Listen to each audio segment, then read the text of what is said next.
Hey, We're not quite at 8 o'clock, but holy shit. are we running? Are we running? Are we running? Are we live? I think so. It's slightly terrifying. Can you see us on the I rumble can there? I can see us and everything. This is Oh this my is God, what's look going on out. here? Look out. What's going on? We just murdered technology today. Good job, gang. Go fucking team. Nothing like throwing a curveball literally at 3 o'clock in the afternoon. Yeah. That's how it goes, right? Oh, hey, by the way, we need to make this. Anyway, so welcome back and welcome new friends to Vikings, Outlaws, and Cowboys. I'm the host, Alex Yara Martinez, and my cheeky compadre here is Rudy the Boat Martinez. So welcome, Howdy, everybody. gang! Howdy, gang! I'm excited to be here.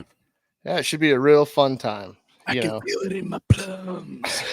Barring any technological difficulties, which Yeah, it's gonna happen. yeah, my pits I'm are sweating. This is weird. yeah, super nervous right now. No, it's just like any other show. It's just live, so it won't be as long, and it's still going to be as fun though. We got a nice little agenda worked out. We always have fun. I like it, and everybody. Hopefully, our regular listeners are in the chat there, and you've seen us on our regular recordings, and I think that you'll be pleasantly surprised because you're not gonna be stuck for 3 hours. We're gonna keep it shorter and sweet. Well, I'm already getting messages from our guest, but he's just going to have to hang on for a minute. Oh yeah.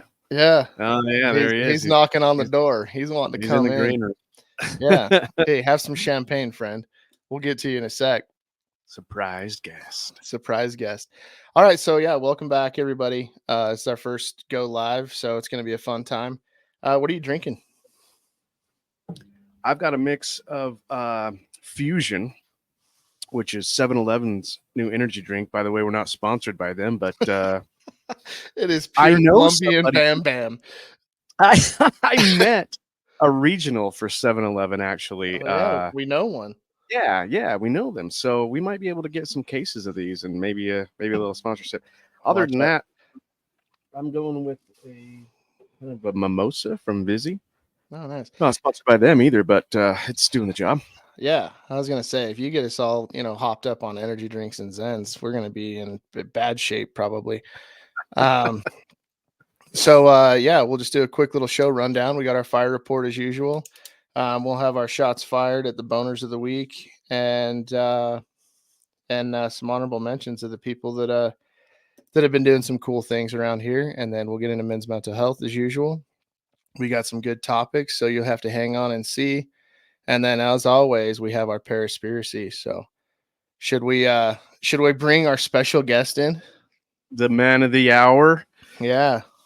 Sure. All right, let's do it. Hello, sir. What's going on? What's going on, Michael. sexy? Oh, hey, Oh. what's going on? I haven't seen you ages. Seriously. I know. My beard's getting a little bit long on the tooth, if you will. Yeah. Shit. Mine's just out of control. I don't know what to do. I'm gonna have to shave it. I have to look like the boat pretty soon here. No, get out of here with that. Just keep growing it. Come on, man. What are you first date? What are you drinking, Vico? Well, because I did a tasting, I just have this leftover bottle of Huckleberry. Oh, looky there. I also have a leftover bottle of Valkyrie. And I also have a leftover bottle of Utagli. Shit, I think Vico's in for a 3-hour live podcast here. Seriously. You need to settle down. We're gonna kick us out. Well, I mean, there's that. So for those of you that haven't listened before or seen the show, JT is the founder and CEO, as it is there in the bottom, of the Bearded Viking Mead Company. So he's the one who started this thing and helped us get it on the road. Once upon a time, a long time ago, back when there was just dreams of a dreamery and good times. No, there was no booze yet. No booze that we could try. No work to do because we're fighting red tape. It's an interesting day for me though too, because I got the Utagli and I've never drank mead on the cast. So here we go. Well, I guess that the boat's the fucked up one right now. Are we allowed to say fuck? I don't know. I think so. Yeah. I don't know. Fuck. It's Rumble. Yeah, I think we can. All right, Whatever well, we want. it's just a matter of time till somebody cancels me anyways. It's fine, whatever. That's all right. You know, I like- the problem is the meat that I had, I gifted one bottle away, and then we drank the other bottles, and I don't have any on me, man. Oh, it's fresh out. Allegedly, there's a guy in Salt Lake, but you just got to get a hold of him. Allegedly. Yeah, Yeah. putting a thumb on that guy is impossible. You know, it's a thing. Anyway, Eh. so how you So, been? You been like uh, working hard, or you been like hardly working, or are you hard at work? I'm tired. 90-hour weeks are getting to me. It's fine. It's fine. Getting white hairs. Like I have an entire patch here for my regular job, and I'm starting to get. You can't see them right now because I brushed it in. You know. I think you got the filters on, the well, StreamYard filters. I had to look good for y'all. Gotta fix the camera. Yeah. There we go. There we go. Oh yeah. Better. Oh, that was better. Yeah. Oh. Same. Yeah. No, yeah. So I've been working. Me and Cadence have been at the meadery basically every day, killing it. We've got some new flavors coming out, which is cool. We've got expansion projects that are happening. Well, that's fucking in the way. You rookie. Proud to do this. And so we've got those things happening. Plus, we got our first all hands thing coming up. That's like with the meadery open. It's gonna Which be is- fun. Yeah, I don't know, like deep breath, I guess. Yeah. Personal changes in my life, which are unexpected, but overall, I feel a lot better, I guess. I don't know. I think it's deep breaths all around for this, for sure. Yeah, for sure. Like breathe in the good air, fart out the bad air, shit out the bad air. I don't know what it is. Something. Yeah. Push it out somewhere. It's got to leave. Anyway, yeah, just don't push it too hard. You're getting old. You can't trust too many. No, we can't trust Yeah. those. Hey, so I know you're at a disadvantage here, but I know you've been watching the show, and we're going to get into the fire report a little bit here. Oh, And the fire report was started by you, talking fire nonsense. So we decided we were going to keep it up. okay. But, it has evolved a little bit. So as we get into the fire report real quick, we do have some legitimate fires that we're going to talk about. Ooh, look at that. The East Coast, most of the fires have since gone out, which is due to the hurricane, which is very sad. And we'll get into that a little bit here in a while. But we do have most of Idaho has actually been put out. Oh, that's good. Yeah, but Oregon's still fucked though. Yeah, they're gonna be fucked forever until they get back to being a conservative state and understand how to cut down fucking trees. Oh my God. Never gonna happen. I'm sorry. Did I say that out loud? Sorry, I had a fucking aneurysm. No, it's all right. It happens, dude. There's still some Idaho still burning too, and I think it's the left leaning part of Idaho. Did the park fire get put out yet? The one that's like 580,000 acres? over No, in that California? one's still going. You got Weird. yeah, you still got the elk fire right on the border of Montana and Wyoming. Let's see, going up the Wapiti still going. Wapiti. It's a tribe. Wapiti, It's yeah, a tribe. it's definitely our First Nationers. The Black Eagle fire. This is just rude. Why are we burning down their shit, people? I Let don't them even leave it know. alone. That's what I'm saying. I think it's like the cattle fires down south. But that Oklahoma one's still going. 325,000 acres. Oklahoma has trees? I thought it was flat. No, it is. It's all flat. It's all cattle land. And that's why that's the conspiracy. Oh. So last week we Oh. talked about the conspiracy that one was probably set. So it was endangering our beef, Well, it is what's for dinner, It is. allegedly. Allegedly. Okay. So I think we should start off with our fire report boners of the week, because that always makes me laugh. Oh, let's go.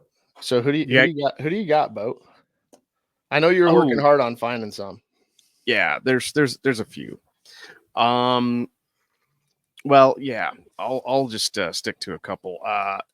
Netflix co-founder Reed Hastings. Sorry. I thought he's just always. It's so strong.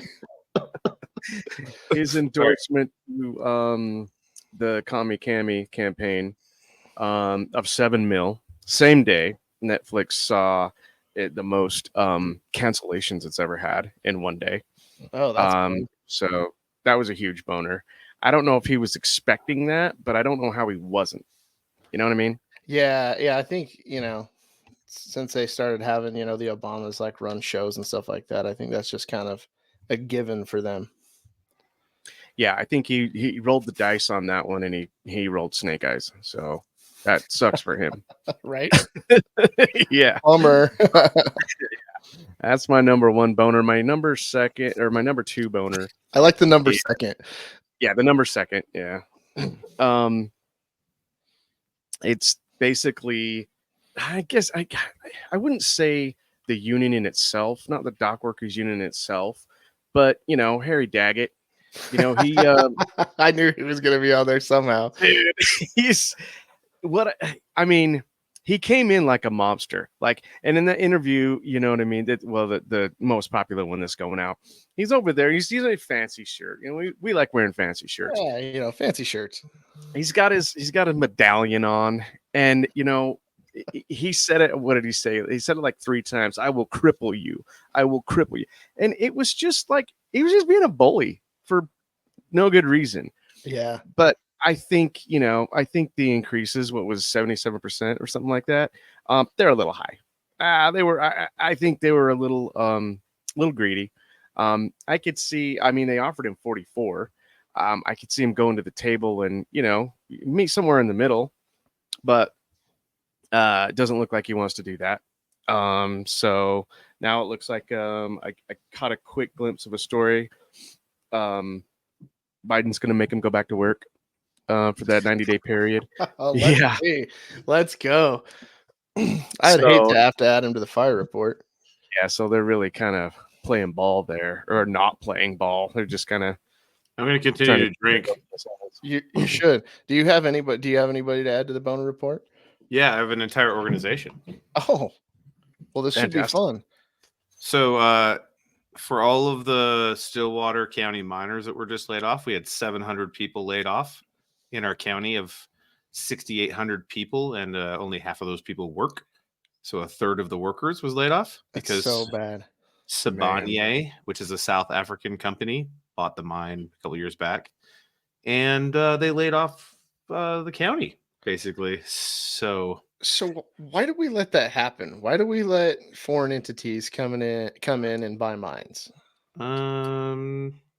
That's like selling off a really nice little portion of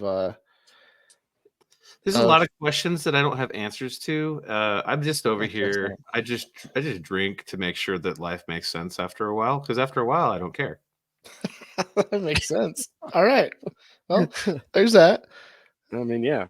Yeah, so the what Sibanye told all the palladium mine, the largest palladium mine in the country, is here in Stillwater County, and so what they told everybody was that it was because Russia was dumping all of their palladium they were selling it to undercut the U.S. into China. This is a duality, right? So they're part of BRICS, South Africa, which is really annoying, but also whatever. Don't want to get into world politics, but here's the thing that I would tell everybody who's listening. If you have a good leader of your country, whether or not everybody else in the country, in the world, looks at them as a good leader, and you have sanctions put on you by everybody except for your club, right? And the majority of everything that is in vehicles, cell phones, it has to have palladium. You're going to sell whatever you can to make sure your country survives.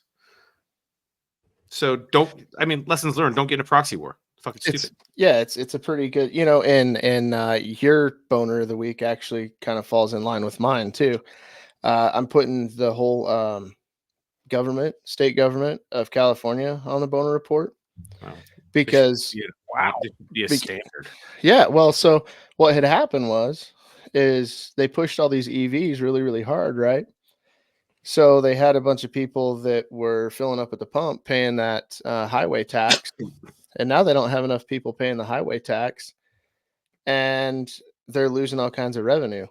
So now all those people that they said they're going to give the rebates to, they got the rebates for buying EVs in Cali, are now about to have to pay a EV tax to make up for that lost road tax money. When is the world gonna realize that like the big government doesn't work for you? They just fuck you over. I don't know. So Callie made the report. Neat. So dumb. And I do have to do these next two together. The MLB, you guys are on the Boner Report. I love you, but you're still on the Boner Report because getting into the fire, the good things, good but sad. We lost Pete Rose this week. Yeah. They're on the Boner Report because they kept him out of the fire report, or they kept him out of the Hall of Fame, rather, for basically the remainder of his life. So I think there needs to be a big push to get him in the Hall of Fame. I mean, his numbers and everything that he did speaks for himself. You know, they speak for themselves. What are the odds of that? Oh, It seems like a very purposeful move to me, and it's bullshit. Isn't the MLB the only one that has writers vote out of all the Hall of Fames? I think they do, but I think they pretty much nixed him. And you know, the thing is, like, most recently, Ohtani got busted for the same shit that Pete Rose did. And now they're about to make Ohtani the MVP. So, yeah. I don't know. Just throwing it out there. Tomato. I don't know. Yeah. Pete was, he was a pretty forceful guy. And I think that he was loved and hated in the MLB. And, but I think that, he was at that time to where, he was playing the tough guy's game and he made some mistakes. And the tough guys said no, and the old timers say no too. And it's kind of like, well, do we leave it up to the old timers, or do we turn a new leaf? Right. That makes me sad. So I got to take a little break here and say hello to everybody in the chat. We have Bryce Gear. I think it's Briskier. It should be Briskier. Boat looks like a creepy high school teacher. Boondock guy, you guys are awesome. And then Briskier's wanting to know what the ETA on the fire report is again. So he must not be live. Oh yeah, he must not be live. Hit the little live button and hit that little red button's hard to work. Yeah, hit the little like and follow button too, and follow with notifications. Yeah. Turn those notifications on. Yeah, the last one I do want to add to the fire report, yet again, just because it's still making me giggle. The IDF blowing the IDF and Mossad blowing dicks off a couple weeks ago. That shit was fun. That one's done. Nice. That one was funny. I thoroughly enjoyed that every time it comes up in conversation. The videos were so good. Yes. So, do you guys have anything else for the fire report? You did bring up Ohtani. He was one of the pluses on my fire report. I just had him and Pete on my pluses, but Ohtani just got 50-50. Only player in baseball to do it, which was crazy. Mike goes out. We lost Mike. Mike go down. We'll bring it back in. You have to take off. You got to give us some heads up there, Mike. He was probably choking on like his drink again or something. Oh yeah, or some chew. Right. So should we take a minute and do a little word from the sponsor? Yeah, and let's do it. I'll get rid of the rest of that fire report. That one's gone. All right, and we'll get into it. Here we go.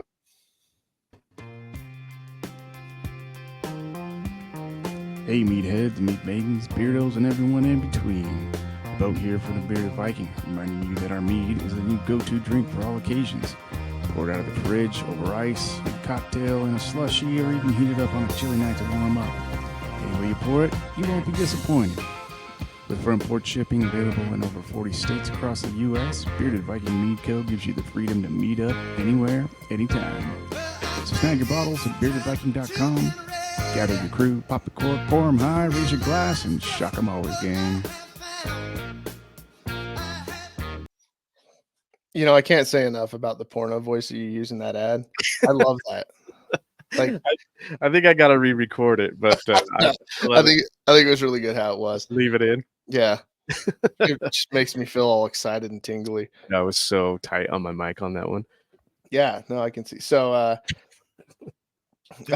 I'm getting a baseball update in the old chat about my Braves losing, but my second team, the Padres, is winning, so it's kind of like a win-loss for me. I don't know. I'm glad.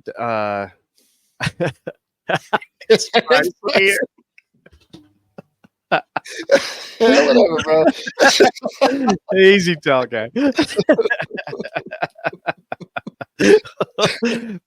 I think it should be brisk. The porno voice goes with the stash. That's Oh, nice. Yeah. Yeah. I mean, that's literally why I grow the stash out. yeah. This is so much more fun with comments. Sorry Yeah. about that, guys. I had dogs fighting. Oh, okay. Oh, yeah. Just making sure that you're all right. I thought we Oh, lost for a minute.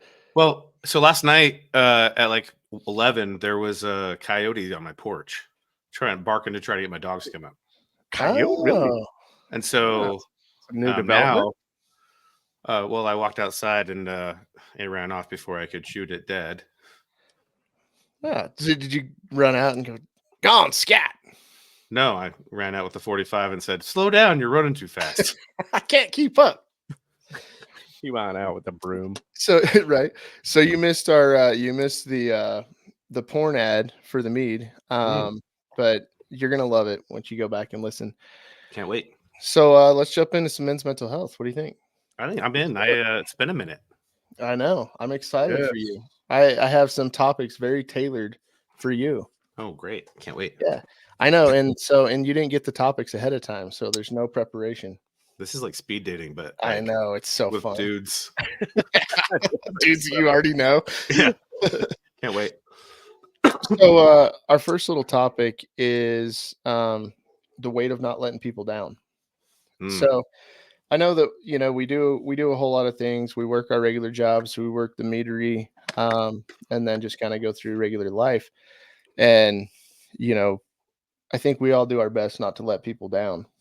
And if I'd pose a question to you as building this thing out, as far as the bearded Viking goes, and having all that pressure on your shoulders, what is that weight of not letting people down to you? Oh, well, we're just coming out swinging, huh? Yeah. Just roll up the sleeves a little bit. We don't have a lot of time on the live show, so All we right. might as well get into it. It off. It's gonna get warm in there, dude. It's gonna. That's a very good question. So I've led men into combat, and that's one side of things that I've done. And I thought that I was a good leader. But when you're working with your friends and that you consider family in a business, or any aspect of life, you develop these preconceived expectations in your head that are not expectations that are real. That you say you would basically assign them to individuals that inside of your organization, and so that weight is suffocating. Many times I have just contemplated, like, is it worth it? Right? Is this all worth it? Because it's almost sometimes it feels like it's too much because we're growing so fast. And then I have a full-time job, and then there's so many investors, and there's so many people that have like everything on the line, really, myself included, that you don't want to let down. And as you grow as a leader, one of the things that you start to realize is that you are going to fail. And I said it many times if you've talked to me in person. My goal is to always fail forward. So I fail a lot. I mean, I've had like blow-ups with everybody in the company, like legit blow-ups, right? And a lot of that's like stress-driven. Sometimes it's alcohol-induced stress-driven stuff, right? Yeah. Sometimes it's a late night on a porch out in freaking Bozeman. Sometimes it's in a garage in Texas. Sometimes it's here at the house. But what I've learned over time is that over the past 2.5 years, that you have to start taking a deep breath and just saying, people are going to fail just like you. And as long as you're there to guide and mentor them, then you're okay. And for me, as far as the weight of everybody else, I take it very, very serious. the organization, the company, where we're going, how we're building things. And I really sometimes put it above myself and my own well-being. So do you think that because you were saying, because we're growing so fast, do you think that when you're giving little pieces away, does that stress you out because you feel like that there's going to be a certain amount of failure involved? And that failure is maybe not necessarily on you, but since you're the boss, it's going to be on you. Yeah, there's a piece that maybe I've taken to heart too much. The extreme ownership piece that Jocko Willink talked about. I don't really follow a lot of stuff that Jocko talks about because I don't see 4 o'clock in the morning unless I make the bend. I'm just not getting up at that early. But the majority of it is extreme ownership. So if one of the team members doesn't do what they're supposed to do, or there's an argument between a couple of folks on the team, and it's just two different points of view, and they're communicating in my communication style, and that's failing everybody, then absolutely I have to take that on. And I really do embrace it. At the same time, nobody can learn unless they fail. You can't just go do. I don't know anybody who did right at the beginning, So it's been a lot of that compounded on different levels as we've gone, whether it was, hey, we got a license, but then we didn't have a license, or it was, hey, this thing was missed for our grand opening, or it was misaligned expectation for some sort of art that was done. And I'm referencing people that here know, or maybe there's something in HR that needs to be done, or there's something that's just missed, this like thing that we didn't think about. Mhm. And then, from the leadership strategic view, I look at it and I really kind of be like, hey, so I missed this because I should have communicated this out. And then, letting that piece go at first was really hard. Now I'm like, please God, take it, because I don't have time. So moving over to you, Boat, you have a lot of things going on. You're a big part in the organization, doing the art and everything that we have going on here. So what does that weight feel like for you? It's pretty huge, and I guess one of the things that I wanted to ask JT too was, where do you draw that line? I guess as far as you communicating stuff and it getting done in a timely manner, because I mean, you can't do everything. And I know that you stress about that a lot, because I know you're want to get everything done and just taken care of kind of guy. And I know, in our organization, it's hard to get to everything just because we're so spread out, and we all do our day jobs, and we all put in our time with the Bearded Viking, and on that end alone, it stresses me out big time, because I get a request for something and I'm like, yeah, I can get on that tomorrow, and then that next day normally just blows up for me in my regular job. So I'm stressing about not getting stuff done, and I'm looking at my task list and it's just getting bigger and bigger. And then I got late jobs on there, and I'm like, I don't know if I can handle this. But in the reality, I know that we really can, and I know we give each other a lot of leeway, and I know you give us a lot of leeway. And I just don't know, I guess from my point of view too, is where do we draw that line between, it's my responsibility to request the project, it's your responsibility to get it done, and it's not on me if you don't get it done when you say you're going to get it done. So let's figure out how you can get it done. Yeah. A lot of that. And that goes along with our day jobs too, because we're all in top tier positions. And you do PM, JT, Al, you do PM, you run a whole damn region. And where do you draw that line? Where do you hold your crew, in teams that you run, accountable, and how? So in my day job, it's really easy because I just copy their boss in my email and say, why isn't this done? Yeah, you got Karen over here. So easy. Well, He's just done dealing with bullshit. no, I'm a project manager, not a people manager in my real life. That's in true. my- Checks right. out. I'm not gonna. It's not my responsibility to correct their actions. So I draw that line there, right? And I just state out facts. This was supposed to be done here. You didn't do it. Why didn't you do it? Do you have too much on your plate? How can we assist you? In the company, it's a little bit harder because for anybody who's listening, none of us are getting paid. We don't get paid to do Bearded Viking stuff. Right. And so most of the time, I try to shoulder a lot of that burden because, you guys have families and kids and stuff. And, I was shouldering way too much. I still probably am. But for me, I draw the line at I don't work on Bearded Viking stuff on Sundays and Mondays at all whatsoever. Although I still end up doing it. But I'm not. It was a deliberate change. It was a decision that needed to be made. Yeah. Yeah. And I'm taking 1 month or 1 weekend a month off completely away from it. Like I'm not at the meadery. I'm not doing anything.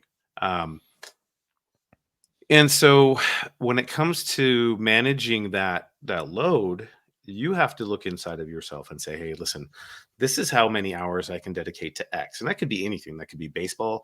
It could be volleyball. It could be art direction. It could be whatever it is. But you have to create that safe space for your mental sanity. When I went through my breakup, I talked to so many people about, things that I'd done, everything else, just outside perspective. I didn't want really anybody that's a close friend to really give me a perspective because I already kind of know what everybody here is going to say, in the company. But I realized is that you have to say, I'm not doing shit on Saturday for the Bearded Viking. Well, and the thing is too is like you don't want to have a sounding board. You don't want to talk to people that are going to be on your side or anything. You definitely I definitely see wanting to get that outside perspective, and I think that's really important. On the flip side of working hard and the weight of not letting people down is when you do let them down, kind of how you come back from that. Because I know I let people down all the time, so it's a big part of it for me is trying to figure out how to do better, how to move on, and how to not make that same mistake again. I think down. I think the first thing you have to do when you let somebody down, it could be in anything in life, is you have to take accountability for it. Accountability is a word that people don't like. It's a scary word, but accountability is good and bad. It's just being held accountable for your actions. And if you take accountability for your wins and your losses, you'll be okay. There's been many times when I've put my own foot in my mouth and I've owned it. So that's what I try to do. And I think that's what, if you just do that 10% more each time you fail, just 10%, eventually you get to like an 80-90% clip. Yeah, sure, it's okay. Like, if somebody doesn't use their blinker, you go off on them on the freeway as you're driving by. Road rage. You don't really need accountability as long as you don't get out, right? Don't run them off the road. But I mean, the reality is when you take extreme accountability for your actions and you own up and you hold yourself accountable for both the positive and the negative, and letting somebody down, or you're putting your foot in their mouth, or overstepping, or being rude, or whatever that is, whatever that situation is. When you take that accountability, you actually build a better relationship with that person that you let down. I look at it like when trust building. Yeah. So like it's like when you go to a steakhouse and you order a medium rare, and they come out and the steak's medium or burnt, right? Don't you hate that? Yeah. Just trying to get a nice little slab of beef. Well, some asshole cooks it wrong. The thing is if they come back out and they take that away and they bring you back and make it right, and let's just say that they give you a little like piece of ice cream afterwards, because who doesn't like ice cream? A little bit of redemption. Sure. Yeah. You're gonna be more apt to go back, even though they burnt your steak, than you would be if they did 100% the right every time. Oh yeah, I totally hear you there, and I am going to throw a curveball at the boat mainly because this was not on there originally, but I found it and I liked it more. So, and it's really kind of going together better with our current topic, and that is building culture, right? So with, letting people down, not letting people down and working through it, you're actually building a culture. Whether it be with, your friend group, your tribe, or whether it be with, your work cohorts or whatever it might be. So, when it comes to building culture, you have a different outlook on it, Boat, building culture, because you're building culture through not only the things that you do, but the products that you're putting forward, right? JT's got a hoodie on. You did that. I got a hat on. You did that. So when it comes to building the culture out, what is that? Oh, look, JT's got the hooch hat on too. Look at that. Yeah. Look at that bathtub hooch. Hey, by the way, you guys can get the merch at beardedviking.com. Eventually. And at the meadery. Hey, yeah, and the meadery. For me, looking at that, I have to look at it in the bigger picture, because I have to decide how we're going to present ourselves to the public. And then I have to make sure that that is falling in line with the thoughts of the people that are in that decision-making process with me. So I got to run it by the powers that be and make sure that, that I'm bringing the vision that they want for the company to life. And then also putting my 2 cents in there and having it be something that we can all agree on and we can all get behind and we can all feel comfortable pushing. So there's quite a bit of weight on that, but I really enjoy building a culture. And this is one, for the people that don't know, that are listening, this came off of, an idea that JT had. And he said, hey, I need a logo of my face. half No. my face. No. Not how it went. Not how it went. I said I need a logo that is a Viking that is half skull. And then he said, Yeah, "I'm going to take. true. I need you to take a picture of your face, but Yeah, make give sure me a you picture of your face." He's like, make sure it's bougie and you have like these flowing locks down the side of your face. Well, the thing was too is it was just a logo project that I thought we were doing. We've been friends for a long time. He trusted me with doing it, and I really didn't. Yeah, I was like, okay, yeah, I'll build this out. And I figured, since we were friends, he'd come to me for more stuff and stuff like that. And I was pretty much, assured of that. But I didn't realize it was going to be as big as a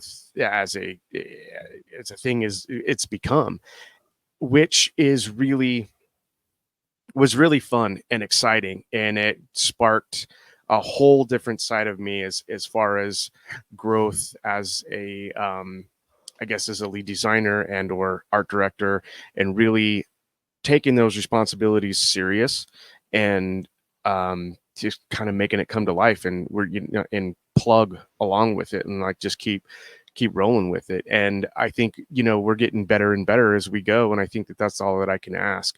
And as far as the artwork goes, as far as the ideas go, and as far as pushing this culture and this branding where we want it to go. And the cool thing is we get to make all the decisions. That's the really cool thing, Also terrifying. It's it is terrifying. It is terrifying. Not so much for me. Maybe you guys. The 3 of us, and then the rest of the cohort. Draw cool scary stuff. that we're making decisions. Yeah. So okay, so last question. On the men's mental health part, for you, Vico, what we've talked about the pillars, Mhm. and we've tried to live by those. But what do you think is the most important part of building the culture? Passion. You don't have to pick it out of the pillars, but now that we've been here, the business is rolling, and we have many different aspects now and a lot of different flavors. What do you think is the most important part about that culture? Passion and love. You have to have a passion for what you're doing to be part of an organization, and you've got to have love in to do what you're doing beyond the passion, because it's hard. And then you have to have that love with the people, the love of the people around you. You can fail at communication a lot, and you'll learn over time. because if you have a passion about what you're doing, and if you love the person you're trying to talk to, like, hey, listen, this is my brother. Like, we're just not aligning right now. You can work through all that shit, but you can't work through anything else unless you love it and you have a passion about it. The passion of the Vico. Oh, Jesus The Christ. passion of the Vico. The passion of the Koresh. Killing me. It's falling right. It's the Waco kid, you know? It is the way. You can't write this shit, you know?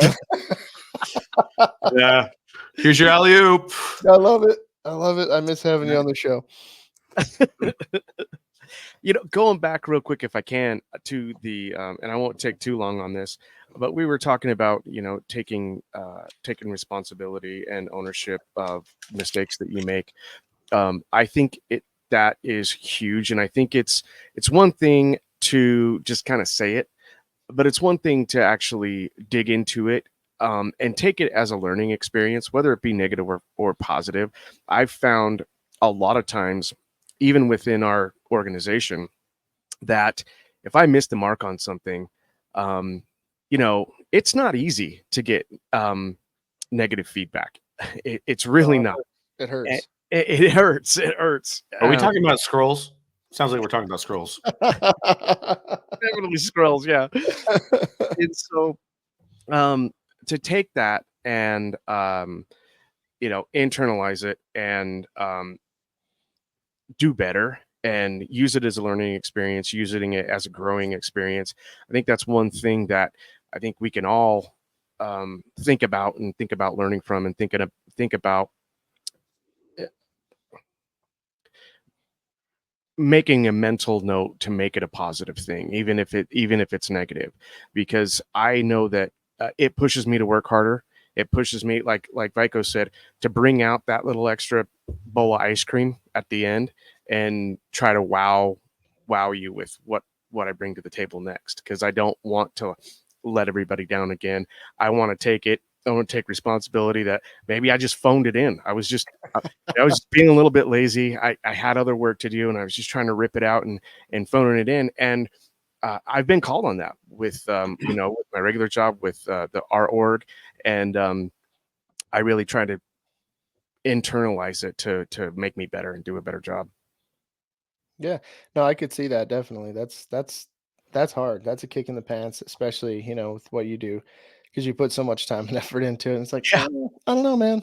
I don't know if I like that one.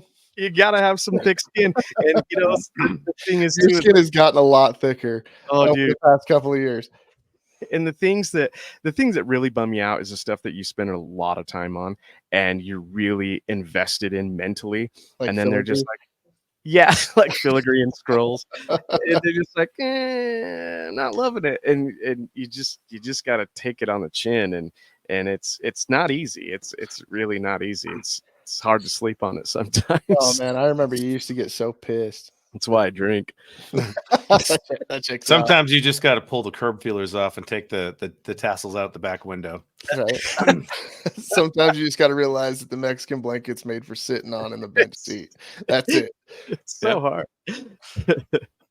Well, let's move on. We got a couple extra little paraspiracy topics here that I think we should get into. Does anybody in the chat have anything before we move on? I can't see the chat. So Well, so Boondock is having a good time. I'm He's so glad the Boondocks here, by the way. Thanks. I know. He's the man. We got I don't care if he says it's Briskier, it's Briskier. He's in here. Risky. I love it. I think they're talking about ice cream now, so I they? mean, we might have to make like an ice cream flavor for these guys. Get out of here with your milk flavored shit. You already have your fall, what is it, the pumpkin spice mead, right? So Oh yeah. now they want a pecan mead, a pecan ice cream mead. Oh, Let me just tell you. wow. I'm going to tell you no. It sounds like it's gonna spoil, guys. I'm just going to tell you no. Be like, what's this plus stuff that you put in your coffee? Oh yeah, like Bailey's. Yeah, like Bailey's. Yeah, Yeah. Yeah. Or just go buy some. Bailey's mead. Just go buy some pecan whiskey and pour that and whatever you want and call it good. We just have to wait till Fenrir comes out, and then they'll have the Baileys that they so need. Yeah, that works too. I For love sure. that. I love that in coffee, like half and half. That'll change your life. The coffee meat is going to change your life because you can heat it up and serve it as coffee, and there's no alcohol burn. But you're going to Oh darn! We're gonna get torched. you're going to get torched. It's gonna make work so much fun. Yeah. On those chilly days in the basement. Oh yeah, Yeah, heck yeah, man. Or any day that I have to log in for work. yeah, that too. Those days logging in is sometimes the hardest part. Yep. So Hey, I worked really hard on these transitions. So oh, give me a transition, guy. all right, let's do it. Drop the beat.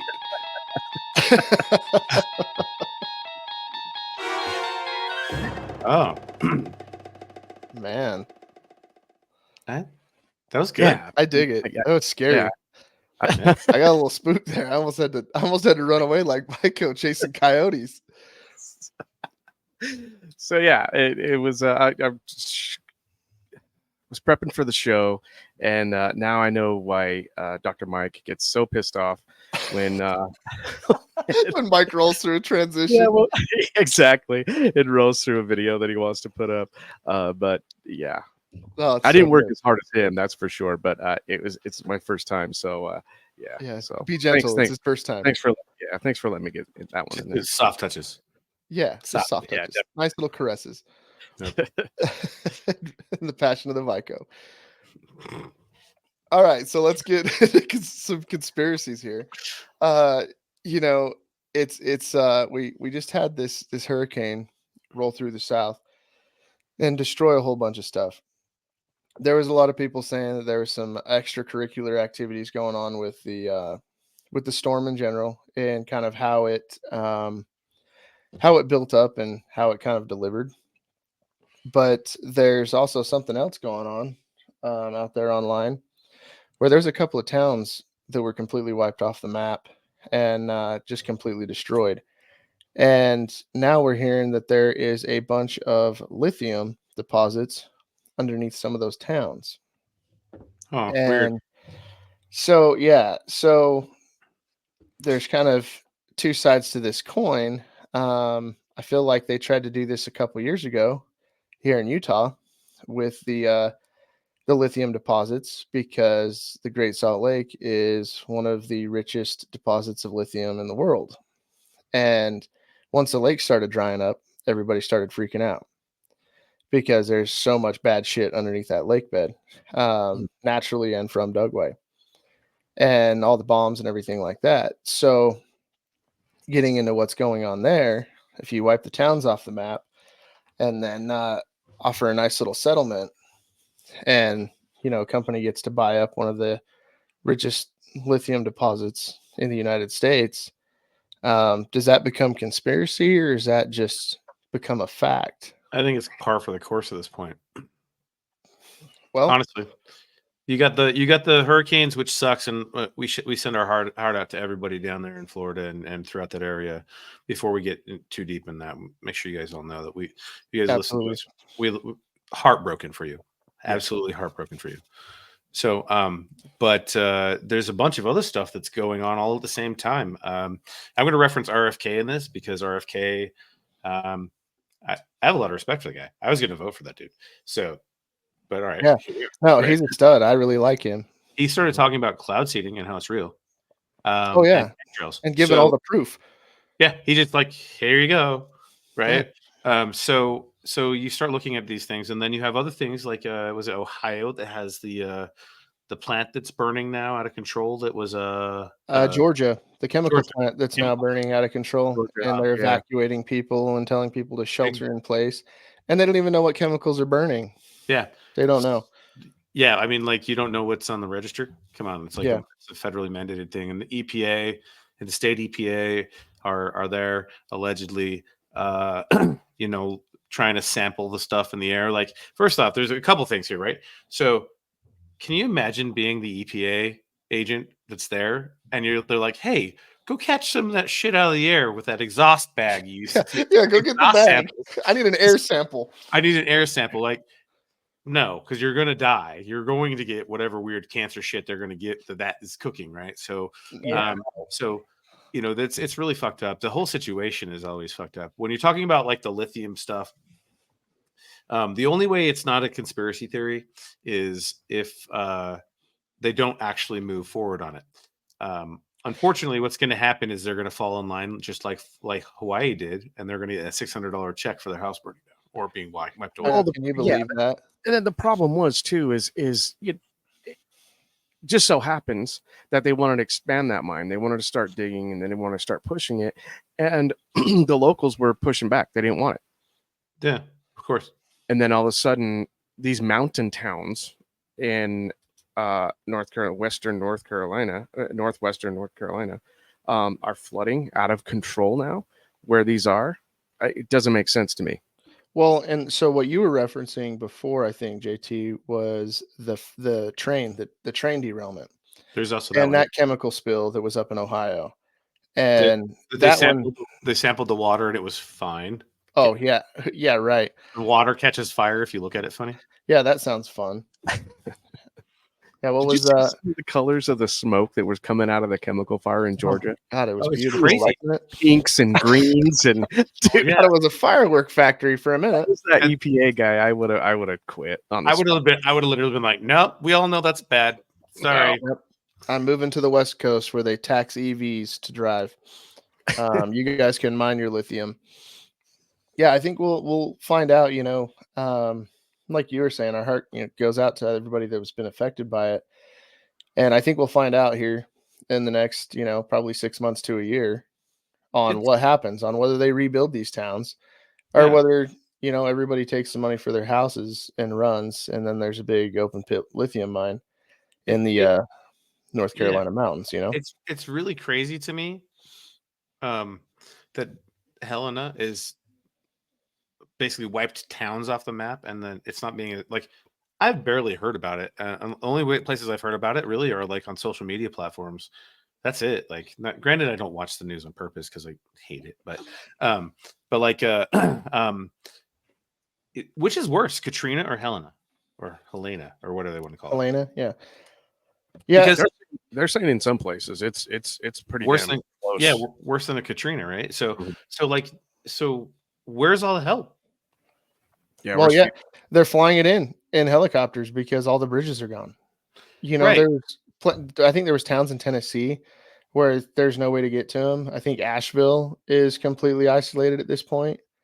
In North Carolina, nobody can get to them. All the bridges are gone. So they were definitely, the preparation was definitely not there. No, why would you? It's never happened. Well, they wouldn't ever. Yeah, they didn't know, and they're not going to have flood insurance like clear up in Asheville, yeah. Well, and the thing is too is if they really were doing the cloud seeding, and there's documents that had the CIA drop dry ice, like tons and tons of dry ice in the 50s, and they basically were able to right angle or left angle a hurricane. So if they learned that in the 50s, what are they doing now? We've talked about HARP and stuff like this on some of our long form shows. And you can go back and listen to them or whatever, but the weather modification it's a thing, and it happens. Yeah. I had a buddy send me a video about HARP and down in Texas, Louisiana area where they had they were pulsing the radio towers, and that was making it move, and they were directing it with that. I don't know. I mean, I wasn't able to fact check that video, but at the same time, I wouldn't put it past them. Well, I mean, they've knocked out communication in the whole, southeast, and kind of up the eastern seaboard. So there's people that have no communication, no nothing. So I mean, I don't know. Definitely kudos to those pilots and everything. I saw a meeting today. It was kind of a meeting of the pilots, and they were getting ready they were taking their own little sectors of fire and taking supplies into where they could. And kudos to them, dropping everything and going up there and doing that to help those people. The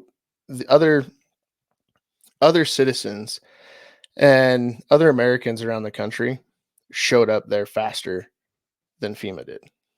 Weird. Imagine that. Yeah. When we had the floods up here, they didn't get here till after everything was done. Yeah. It was a bunch of hardworking people that already put everything back together. We're already sending a bunch of people out from Utah, which is pretty cool. Yeah. I mean, it definitely makes you not so sad that it snows and gets down to 30 below or 50 below up where you are a couple of times a year, to not have to kind of go through that kind of devastation. I haven't got to talk to Boondock too much, but he lives there in down south, so I don't know what the kind of devastation was around where he was, but the videos and everything are pretty clear. Things got messed up. Yeah, and obviously there's a little bit of conspiratorial thought around this devastation happening and the Diddy thing and everything else around just right before this election, which 5 weeks out. Yeah, 5 weeks out. But it does make me feel good to see people coming together at a time like this, because that's with all the separation that's happened with this election season. It's just sickening. But to see people come together like this, and like people like Elon, doing the Starlink to try to get communications out there and stuff like that. Just kind of people being as selfless as they can at a time like this, I think is pretty awesome, pretty wonderful to see. Yeah, and it kind of makes you think about that. You bring up the election, everything. They hit North Carolina hard. Tennessee got pretty beat up. Parts of Georgia and Florida got pretty beat up. That 3 swing states. Yeah, those are 3 big states in an election. What happens? What happens with that? I'm sure that if those people are going to go vote, they're going to figure it out. I hope they have a plan for that. They won't. And if their ballots aren't already in, and they're giving illegal immigrants voting rights, right, to cancel out the others. Yeah. Mm-hmm. Yeah, it takes us into a really weird conspiracy place, and I bet you in 5 weeks we know. I think the big thing that we can all take from this is, no matter the conspiracy, is that there is still kindness in America. Oh yeah, there's still compromise. One of the things that we all talk about as the ethos of the Bearded Viking is that kindness is the most important thing. And I always tell people this: kindness is opening the door for people you don't know, saying sir or ma'am, or if you don't know, just saying have a good morning, whatever it is, right? If you don't know, if you don't know, that's a solid point. It's not worth the argument. Just say good morning. Hope you have a great day. Right? It's not sir. But the other thing to really call out on that is also that kindness is also putting an animal down out in the woods if you embrace it, like your horse. So remember that. So kindness is a full spectrum, but you need to do it appropriately when you need to. I'm not saying go shoot people. Yeah. I'm saying remove people from your life that aren't kind and let them find their way. You're talking about being hard and kind at the same time. It's kind of hard. Kind of hard. From the words of Vico. What my last weekend looked like. I don't doubt that at all. Not even a little bit. I'm even going to go down I don't even want to see it. I'm good. That's not even a conspiracy. We don't even. That happened. That is confirmed. Weekly documented boat facts. Moving on. Boom. All right. Well, do you got another transition for the wrap up? Because we're almost at about time, and I think we can keep this one a little bit shorter, a little bit sweeter. And no, I don't have another transition for that, but I do have that. All right. Well, let's get some shout outs. I know you got some shout outs on deck, Vico. Hit me with them. Oh, I'm going to do some shout outs to the folks up here that have been carrying a lot of the weight. So I'd like to do shout out to Sunshine Apiary. They've already provided us 16,000 pounds of honey, and we're about to order another 4,000 pounds. Man, it's awesome. To Northwest Signs. By the way, Northwest Signs is a national company based here, and they're now based in Laurel, Montana. So go to their website, go to their Facebook page. They do all the signage. They do graphic, like the stickers, logos, all that other shit. Make sure you go there. And I have a personal shout out to my apprentice, Cadence. She is a fucking rock star, and literally does everything that I ask and more, just to make sure that the meat is done on time. And the two of us have bottled 26,000 or 2,600 bottles together. It's a lot of bottles. It's For those who don't know the process, that's a lot of bottles. Mhm. Yeah. And then the final shout out is to the Beartooth Beanery up here with Heather. She's one of our part-time team members, but she owns a Beartooth Beanery. It's a coffee shop located in town here. So if you're ever up and visiting us and you get up here a little bit too early for me to be there, which is pretty much most days, then stop by the Beartooth Beanery and hit up Heather. It's really cool. So those are shout outs for me. Yeah, awesome. What do you got, Boat? I don't have anything, man. I mean, just shout outs. Like I said, like everybody at the meadery, that we can't thank all you guys up there working hard enough, because we can't be there. We want to be there. We can't be there, and just to see stuff getting done and seeing, everything moving along relatively smoothly is nice to see. So again, like, shout out to all you guys up there, and shout out to you for busting ass up there, pretty much more than all of us. So thank you for that, JT. Yeah, and then everybody that supports the show and supports the Bearded Viking just in general. And like I said, we'll have merch up soon, so you guys can go support that way too. We love it, and we'd love to see it on you. And yeah. Take photos of you drinking our freaking mead and post them. Tag us, for Christ's sake. Yeah, we'll put you on social media. Maybe make you famous. For fuck's sake, Shorzy. And like and subscribe to our live show here. And then you guys can catch us too on YouTube and in Spotify and everything else too, to see the long form show. But yeah, definitely big shout outs to you guys. The fruits of your guys' labor have made it possible to kind of do what we're doing here. Also, and shout out to you, Boat. You got this whole thing figured up. We're at the wrap end of our first live show, and I don't think we didn't have any technical difficulties. So just a coyote. Just a coyote. That could have happened anywhere. So let's see if Vico remembers how to do this. Do you want to take us out there, Vico? Absolutely. Let's roll. The first guest on the first live show. As always, I'm Vico. And I'm the Jarl. And I'm the Boat. Cheers, motherfuckers. Stay weird, beardos. Shock 'em dead. And we are out. Are we off?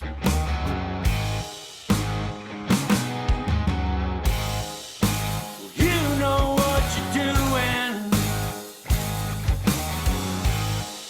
You played this game before. Your mind was made up. Once you walk through the door.